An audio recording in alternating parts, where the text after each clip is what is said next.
सो चलिए इस वीडियो में हम यूनिफॉर्म सिविल कोड के बारे में समझेंगे और इस वीडियो को पढ़ने का हमारा दो पर्पज़ होगा। पर्पज़ कि हम सबसे पहले एक क्लियर अंडरस्टैंडिंग डेवलप करें टॉपिक को लेके, एंड सेकंड पर्पज़ कि हम इस टॉपिक को अंडरस्टैंडिंग के साथ साथ ये समझेंगे कि हम पूरे टॉपिक को अपने मेंस प्रिपरेशन में कैसे इंटीग्रेट करेंगे और कैसे चीज़ों को बहुत सिस्टमेटिक तरीके से याद करेंगे ताकि हम एग्ज़ाम लाइक सिचुएशन में इन कंटेंट का यूज़ कर पाएँ। So let's start the video. First, uniform civil code के बारे में हम सबसे पहले कुछ भी पढ़ने से पहले ये हम समझेंगे कि यूनिफॉर्म सिविल कोड जो कि 3 शब्दों से बना हुआ है, यूनिफॉर्म, सिविल एंड कोड, इन तीनों शब्दों का क्लियर मतलब समझेंगे, क्लियर डेफिनेशन समझेंगे, एंड उसके बाद हम इन्हीं तीनों वर्ड्स के थ्रू पूरे कंटेंट में अपने पूरे थ्रू आउट द कंटेंट हम पॉइंट्स को जनरेट करेंगे और समझेंगे कि कैसे यूनिफॉर्म सिविल कोड लाइक हमारे लिए इम्पोर्टेंट है, कैसे कैसे हमारे कंट्री में इसके भी नीड है, एंड क्या क्या चैलेंजेस है इसके सामने, क्या क्या कमिटीज़ के रिकमेंडेशंस हैं, एंड फर्दर कि हम इसको कैसे इन अ वेरी प्रैक्टिकल मैनर हम इसको इम्प्लीमेंट कर सकते हैं इन कमिंग फ्यूचर। सो सबसे पहले इन 3 शब्दों पे हम ध्यान देंगे, like uniform, civil and code. Uniform का मतलब यहाँ पे सिंपल है कि ये जो कोड होगा वो सबके लिए इक्वली अप्लाई होगा। सबके लिए इक्वली अप्लाई का मतलब ये है कि हम उस सिटीजन का बैकग्राउंड नहीं देखेंगे कि वो किस रिलीजन, कास्ट या जेंडर से बिलोंग करता है। इसका मतलब हुआ यूनिफॉर्म। तो इसका पहला फीचर यूनिफॉर्म सिविल है, ये अपने आप में यूनिफॉर्म है। दूसरा मैटर है कि ये सिविल के मैटर्स में अप्लाई होते हैं। सिविल मैटर्स क्रिमिनल मैटर्स में नहीं। सिविल मैटर्स का मतलब होता है कि हम सिटीजन्स, जब वो किसी मैरिज से रिलेटेड डिस्प्यूट होगा, किसी डाइवोर्स से रिलेटेड डिस्प्यूट होगा, इनहेरिटेंस राइट्स से डिस्प्यूट होगा, तो हम डिफरेंट कम्युनिटीज़ को डिफरेंट लॉ के थ्रू ट्रीट नहीं करेंगे। सारे कम्युनिटीज़ के सारे सिविल मैटर्स के लिए एक ही कोड होगा। कोड का मतलब हम समझते हैं कि एक कलेक्शन ऑफ लॉज होगा। वो कलेक्शन ऑफ लॉज कहाँ से आएगा कि हम डिफरेंट रिलीजन्स के डिफरेंट जो एक्ट्स हैं अभी उनके पर्टिकुलर रिलीजन में ही, कम्युनिटी में ही अप्लाई होते हैं, हम उनमें से बेस्ट प्रैक्टिसेस को अडॉप्ट करेंगे और एक कॉमन फ्रेमवर्क बनाएंगे जो कि कोड कहलाएगा। तो उस तरीके से हमने यूनिफॉर्म सिविल कोड के बारे में समझा। यूनिफॉर्म सिविल कोड क्या है? एक single set of civil laws है जो कि एप्लीकेबल होता है किस पे? All citizens of the country, irrespective religion, community और कास्ट या जेंडर, जो भी हम बोल सकते हैं। ठीक है, चलिए हम इसका मतलब समझें। अब उसके बाद हम मूव करते हैं। अभी हम एक चीज़ समझेंगे कि अभी फ़िलहाल इंडिया में क्या सिचुएशंस है। लाइक इंडिया अभी जब हमारे कंट्री में भी फुल्ली, हमारा कंट्री का अभी स्टेटस क्या है, इस बात को हम बहुत क्लियर रखेंगे कि इंडिया जो है अभी नॉन, या बोल सकते हैं कि पार्शियल स्टेटस ऑफ इम्प्लीमेंटेशन हमारे यहाँ यूसीसी का। ठीक है, हमारे यहाँ कम्प्लीटली ये अभी इम्प्लीमेंट नहीं हुआ है। पार्शियल कैसे ही हम आगे के वीडियो में समझेंगे। तो सबसे पहले हम देखते हैं कि हिंदू पर्सनल लॉज के बारे में। अगर suppose you belong to a Hindu community, तो आपके जो मैटर्स हैं, सिविल मैटर्स हैं, वो Hindu marriage act and Hindu succession act के थ्रू गवर्न किए जाते हैं। If you are a Parsi, you are from Parsi community, तो आपके जो मैरिज एंड डाइवोर्स के मैटर है वो Parsi marriage act and divorce act 1936 के थ्रू गवर्न किए जाएंगे। If you are a Muslim, then आपके जो डिफरेंट मैटर्स है वो Muslim personal laws and resolution Muslim marriage act 1939 के थ्रू गवर्न किए जाते हैं। Same goes for the Christians, but here the important thing is special marriage act जो है 1954 का। Suppose a marriage occur between a Hindu and a non Hindu, तो आपकी जो शादी या डाइवोर्स, जो भी मैरिज का मैटर है, वो इस एक्ट के थ्रू गवर्न किए जाते हैं। मतलब कि इंटर रिलीजन जो मैरिज है हमारे कंट्री में जो भी देखने को मिलता है, वो इस एक्ट के थ्रू गवर्न किया जाता है। ठीक है, थर्ड एस्पेक्ट हमारे वीडियो का ये होगा इस पूरे लेक्चर्स का, कि हम देखेंगे कि हम पिछले 70-75 सालों में हमने एक जर्नी जो पूरी की पूरी ट्रैवल की है, उसमें यूनिफॉर्म सिविल कोड कैसे टाइम टू टाइम देखने को मिला है। तो वैसे यहाँ 1985 से स्टार्ट है, पर हम यहाँ पे थोड़ा ब्रीफ बैकग्राउंड में, पहले के बैकग्राउंड में जाएंगे कि जब कॉन्स्टिट्यूएंट असेंबली में जब हमारा डिबेट स्टार्ट हुआ था कि यूसीसी के बारे में, तो कुछ मेंबर्स लाइक सपोज़ करो 100 मेंबर्स जो थे, या कुछ मेंबर्स, ये बस एक ऐसी फिगर है, हाइपोथेटिकल फिगर है, कुछ मेंबर्स इसके फेवर में थे कि हाँ यूसीसी होनी चाहिए, कुछ मेंबर इसके फेवर में नहीं थे कि नहीं यूसीसी नहीं होनी चाहिए। तो इस वजह से ये फाइनलाइज नहीं हो पाया और यूसीसी को फाइनली क्या किया गया कि डीपीएसपी में रखा गया। आपको पता है कि डीपीएसपी के किस आर्टिकल में यूसीसी आता है? Article that is 44। तो इसलिए ये फंडामेंटल राइट्स का पार्ट ना होकर इसको डीपीएसपी में रखा गया। उसके बाद एक बी एन राव कमेटी बनी थी 1948 के अराउंड। उसमें ये बात बोली गई कि हमें स्ट्राइव करना चाहिए, हमें कोशिश करनी चाहिए कि हम यूसीसी को जल्द से जल्द अपनी कंट्री में ले आएँ। उसके बाद बहुत सारे केसेस हुए, लाइक 1985 में सबसे जो केस है साहबाना, बहुत वेरी फेमस केस, तो उस पर सुप्रीम कोर्ट ने अर्ज किया था कि यूसीसी क्यों लाना चाहिए, because of the gender justice. Because उस समय जो केस है ये बेसिकली वो है कि women's under the Muslim community were deprived of the many basic rights and they were discriminated on the various grounds, and that was the Shah Bano case. Second case था 1995 में सरला मुदगल केस। सरला मुदगल केस में ये case basically था कि जो आप बोल सकते हैं ऐसा कि जो रिलीजियस कन्वर्जन हमारी कंट्री में देखा जाता है, ये बहुत फेमस केस है। इसमें हुआ क्या था ये कि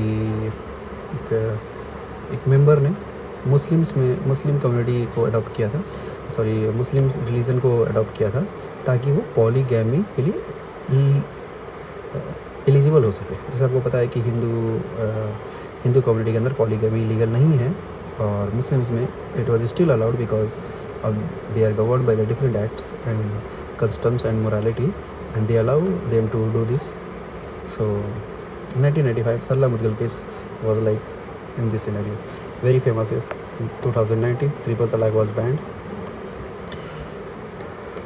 2005 में एक हिंदू सक्सेशन एक्ट आया था, इसमें अमेंडमेंट किया था इसमें डॉटर्स को पहली बार इक्वल इनहेरिटेंस राइट दिया गया था। मतलब कि अब जो डॉटर्स होती थी वो सन्स के इक्वली डिमांड कर सकती थी इनहेरिटेंस राइट को। सेम केस 2019 में हुआ जोसेफ पॉला केस, जिसमें सुप्रीम कोर्ट ने गोवा की यूसीसी को प्रेज़ किया, बोला कि through out the Indian territory एक ऐसा लॉ होना चाहिए। फिर समय समय के साथ डिफरेंट लॉ कमीशन के रिपोर्ट्स ने यूसीसी की डिमांड की है और बोला है कि कुछ समय पहले ये भी लॉ कमीशन का डिमांड था, स्टेटमेंट था कि law commission UCC is neither necessary at this time, but later on the demand escalated because of the various situations we have witnessed. And 2024 में the very milestone step by Uttarakhand government UCC pass किया गया था उत्तराखंड। जो latest news है हम सबको पता है। चलिए, सो उसके बाद हम देखेंगे कि आखिर जो इतना डिबेटेबल टॉपिक है यूनिफॉर्म सिविल कोड, वो उसकी इम्पोर्टेंस है क्या और वो क्यों इतना सिग्निफिकेंस रखता है हमारे कंट्री में। तो लाइक अगर आपको मेंस में आंसर लिखना है तो आप इसको ऐसे जनरेट कर सकते हैं डिफरेंट स्टेक होल्डर के थ्रू।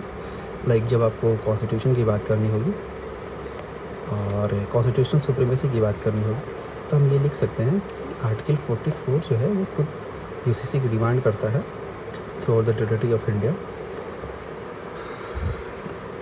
फिर हम जेंडर पर्सपेक्टिव से देखेंगे तो हम ये बोल सकते हैं कि इक्वल इनहेरिटेंस की बात करेंगे हम यूनिफॉर्म सिविल कोड में, और ये पॉलीगैमी जैसी जो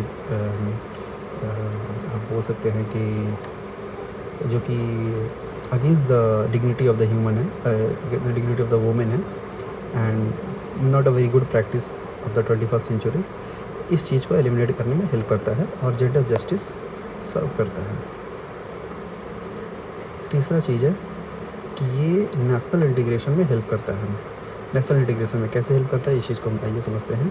सपोज़ आप डिफरेंट कम्युनिटी से हैं और आपको किसी एक्ट के लिए सेम पनिशमेंट दिया जा रहा है, तो आपको एक फीलिंग ऑफ वननेस होगा। ठीक है, हम ये क्राइम कर रहे हैं तो हमारे लिए भी यही पनिशमेंट, हमारे लिए भी यही पनिशमेंट, तो एक यूनिटी प्रमोट होगी उस चीज़ में, तो फीलिंग ऑफ वननेस आएगा वहाँ पे। फिर से माइनॉरिटी राइट्स को ये प्रोटेक्ट करता है। लाइक जो भी अगर उनके अंदर बैड प्रैक्टिसेस है और उन राइट्स को अगर हम उनके अच्छे जो प्रैक्टिसेस हैं उनको हम यूसीसी के अंदर लाएंगे तो उस चीज़ को हम माइनॉरिटी राइट्स प्रोटेक्शन में लिख सकते हैं। अगेंस्ट द सेकुलर, हमको पता है कि Indian constitution is secular constitution, so again it's reflect, UCC reflect the ethos of secularism. And उसके बाद हम देखेंगे कि कैसे ये इक्वालिटी बिफोर लॉ है। इक्वालिटी बिफोर लॉ आप ऐसे लिख सकते हैं कि आप एवरी सिटीजन्स को सेम लॉ को आप अप्लाई कर रहे हैं तो वो इक्वालिटी बिफोर लॉ होगा। यहाँ पे सिंप्लीफाई लीगल सिस्टम, जैसा कि आपको पता है कि डिफरेंट एक्ट के थ्रू गवर्न होने के कारण बहुत सारे हमारे यहाँ FIRs केसेस देखे जाते हैं, तो it hinders the administrative efficiency.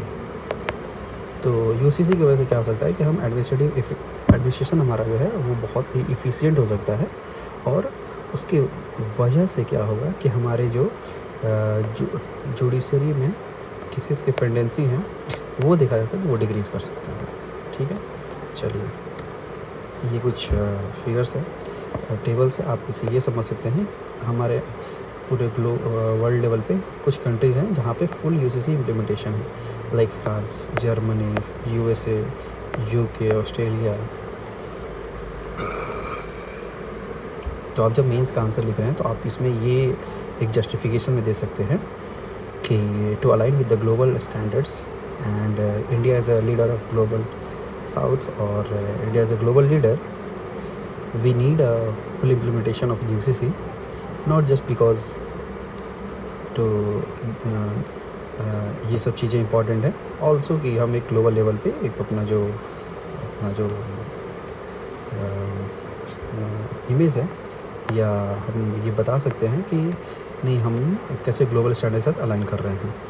जैसे आपको पता है कि इंडिया का अभी पार्शियल स्टेटस इसलिए कि हमारे यहाँ स्पेशल मैरिज एक्ट है जो स्टिल सारे कम्युनिटीज़ पे अगर इंटररिलीजन मैरिज होता है तो वहाँ पे ही अप्लाई होता है। कुछ ये कंट्री हैं जहाँ पे अप्लाई नहीं होता है। जैसे आपको पता है कि Pakistan is a completely Islamic country, it is not a secular country. Same goes with Sri Lanka है, Indonesia is a partial state, Israel, Bangladesh. तो देखिए अगर हमारे एग्ज़ाम में यूसीसी पे क्वेश्चन आता है तो बेसिकली आपको 3 चीज़ें ध्यान में रखनी है। एक इंट्रो के साथ आपको आर्गुमेंट्स याद होने चाहिए ताकि इनके फेवर में आप लिख सकते हैं कि आर्गुमेंट्स के फेवर क्या हो, हमको क्यों इम्प्लीमेंट करने की ज़रूरत है। तो जैसा इसमें हमें बहुत अलग नहीं पढ़ना है, हमने जो इम्पोर्टेंस पढ़ा,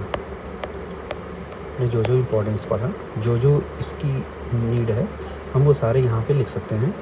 आर्गुमेंट्स फेवर में सेम कंटेंट को हम वापस रेप्लिकेट कर सकते हैं। कैसे, हम देखिए हम पढ़े थे कि इक्वालिटी बिफोर लॉ होना चाहिए, जेंडर जस्टिस होना चाहिए, सेकुलरिज्म होना, प्रैक्टिस हम और इसको स्ट्रेंथन करेंगे। नेशनल इंटीग्रेशन की बात कर रहे थे हम, लीगल सिस्टम सिंप्लीफाई होगा, कैसे कॉन्स्टिट्यूशनल सुप्रीमेसी इस्टेब्लिश करेंगे, मॉडर्नाइजेशन सोसाइटी होगा, बिकॉज हम जो बैड प्रैक्टिसेस उसको एलिमिनेट कर सकते हैं, और सेम चीज़ें वही हैं। नेक्स्ट जो हमारा पार्ट है वो ये आएगा कि चैलेंजेस क्या हैं, और चैलेंजेस को हम ये लिख सकते हैं कि arguments against the implementation of UCC. तो ये लिख सकते हैं कि इम्प्लीमेंटेशन प्रैक्टिकलिटीज़, मतलब कि practically it seems very difficult to implement UCC because of the diversity in India, like various social reform या लीगल रिफॉर्म हमें करने पड़ेंगे। उसकी वजह से means it requires a lot of time और लॉट ऑफ एफर्ट्स, और बहुत सारे कंसेंसस इस्टेब्लिश करने पड़ेंगे। और it seems like a very long term agenda, not a very pin pointed issue. Second चीज़ है माइनॉरिटी फियर, कि माइनॉरिटी ऐसा फील कर सकते हैं कि उनके फ्रीडम को फ्रीडम को इरोज कर रहे हैं, या वो लॉस ऑफ आइडेंटिटी फील कर सकते हैं। मतलब उनको ऐसा फील हो सकता है कि उन पे मेजॉरिटेरियन कल्चर इम्पोज किया जा रहा है। ठीक है। फिर से बहुत सारी पॉलिटिकल पार्टीज़ हैं जो कि इसको बैकआउट करती हैं because of the vote bank politics, we all know. फिर से एक एंगल आता है यहाँ पे ट्राइबल ऑटोनॉमी का। Tribal autonomy means what? आपको पता है कि ट्राइबल जिस एरिया में रिसाइड करते हैं उनकी एक अपनी पर्टिकुलर लोकल ट्रेडिशनल प्रैक्टिसेस होती हैं, और डिफरेंट एरियाज़ में जहाँ ट्राइबल रिसाइड करते हैं उन सबकी अपनी अपनी प्रैक्टिस अलग है। अगर हम यूसीसी लाएंगे तो उनके पर्सनल प्रैक्टिसेस को हम कहीं ना कहीं इरोड करेंगे, जो कि उनके लिए एक थ्रेट होगा। फिर एक ऐसा सेंटिमेंट बनाया जा सकता है कि ये एंटी माइनॉरिटी है, तो ये एक अलग लॉ एंड ऑर्डर इशू हो सकता है। जैसे सबको पता है कि पर्सनल लॉज में डाइवर्सिटी है, सुन्नी वर्सेस शिया का, मिताक्षरा वर्सेस दया का। कंसेंसस इस्टेब्लिश करना is very difficult task in implementing the UCC. फिर से कल्चरल सेंसिटिविटी बैठाना पड़ेगा। फिर से कॉन्स्टिट्यूशनल एम्बिग्यूटी है, because we already discuss that it is a part of the DPSP। And right to religion, again the fight between the fundamental right versus DPSP की case. तो पता है कि ऐसे बहुत सारे केसेस बहुत लंबे समय तक सुप्रीम कोर्ट में चले हैं। ये through out the after debate on the UCC in constituent assembly बहुत सारे यहाँ पे हम देख रहे हैं कि कमेटी के रिकमेंडेशन आए हैं। जैसे कि हमने सबसे पहले देखा कि BN राव कमेटी थी जिसने कोडिफिकेशन की बात की थी कि हाँ एक ज़रूरत है हमारे देश में कोडिफिकेशन करने का पर्सनल लॉज को, for to establish the equality, very common point. फिर से लॉ कमीशन ने डिफरेंट साबानों केस हमने पढ़ा, सरकारिया कमीशन। तो आपको इसको बेसिकली करना ये है कि हमें 4-5 कमेटी के नाम याद रखने हैं, और उन 4-5 कमेटी एग्ज़ाम हॉल में लेके ये सब कॉमन बातें उनको दे देनी है। ये इन्होंने सजेस्ट किया था ताकि आपके कंटेंट में क्वालिटी दिखे। उसके साथ द मेजर पॉइंट इज़ कि हमको आगे हमारा वे फॉरवर्ड क्या होना चाहिए, हमें यूसीसी को इम्प्लीमेंट कैसे करना है। तो इसको हम स्टेप बाय स्टेप देखेंगे कि कैसे। सबसे पहले ग्रेजुअल इम्प्लीमेंटेशन मीन्स व्हाट, कि reform with in the community. Like triple तलाक को हमने मुस्लिम कम्युनिटी के अंदर बैन किया, उसी तरीके से हम डिफरेंट कम्युनिटीज़ के अंदर जो डिफरेंट बैड प्रैक्टिस है उन्हीं को धीरे धीरे एडमिट करेंगे, और वो सब एक लेवल पे आके खड़े हो जाएंगे खुद के खुद। तो हमें ऐसा बहुत एक्सट्रीम स्टेप लेने की ज़रूरत नहीं पड़ेगी यूसीसी को इस्टेब्लिश करने के लिए। फिर दूसरा हमारा होगा स्टेप कि कंसेंसस बिल्डिंग। हम डिफरेंट रिलीजियस लीडर की यहाँ पे हेल्प ले सकते हैं, सिविल सोसाइटी की हेल्प ले सकते हैं, लीगल एक्सपर्ट की हेल्प ले सकते हैं, ताकि हम कंसेंसस बैठा सकें। फिर से डिफरेंट ICT के मोड से, इंफॉर्मेशन कम्युनिकेशन टेक्नोलॉजी के थ्रू हम पब्लिक अवेयरनेस ला सकते हैं कि हमें यूसीसी की ज़रूरत है, इसे क्या डिफरेंट बेनिफिट्स हैं, और why the UCC is the need of the hour of the developed India. फिर से लीगल क्लैरिटी कि जो भी डिबेट्स है फंडामेंटल राइट्स वर्सेस DPSP का, एंड डिफरेंट जो टेक्निकलिटीज़ हैं यूसीसी के, उन पे हमारे पास क्लैरिटी हो। फिर से हम क्या कर सकते हैं कि डिफरेंट मॉडल्स जो है जहाँ पे एक हम यहाँ पे यूसीसी ट्विन एस्टेब्लिश कर सकते हैं।